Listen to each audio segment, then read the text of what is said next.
একদিন গোলাম তার প্রিয় স্কুটি নিয়ে রাস্তা দিয়ে যাচ্ছিল। স্কুটিটা খুব পুরনো ছিল, তবু সেটাই ছিল তার স্বপ্নের বাহন। হঠাৎ রাস্তার পাশে থেকে এক মানুষ রাগ করে এসে তার স্কুটিটাকে লাথি মেরে ফেলে দিল।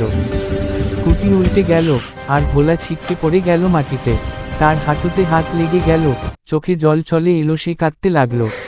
লোকজন চলে গেল, কেউ সাহায্য করল না। ভোলা ধীরে ধীরে উঠে দাঁড়ালো। ভাঙা স্কুটিটার দিকে তাকিয়ে সে মনে মনে বলল, আমি হার মানব না।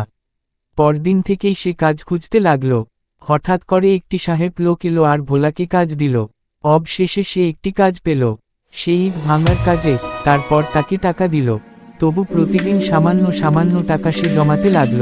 পরের দিন সে একবারই গেল। তারপর সে রং করতে লাগল।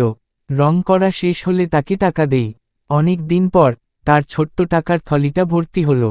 একদিন সে হাসিমুখে দোকানে গেল। নিজের জমানো টাকায় সে একটা নতুন স্কুটি কিনল। নতুন স্কুটিতে বসে সে যখন আবার সেই রাস্তা দিয়ে গেল, তার চোখে আর জল ছিল না, ছিল আত্মবিশ্বাস আর সাহস। অন্যায় করলেও পরিশ্রম আর সাহসে জীবন আবার গড়ে তোলা যায়। ভিডিওটি ভালো লাগলে লাইক, কমেন্ট, শেয়ার এবং সাবস্ক্রাইব করে পাশে থাকবেন। ধন্যবাদ।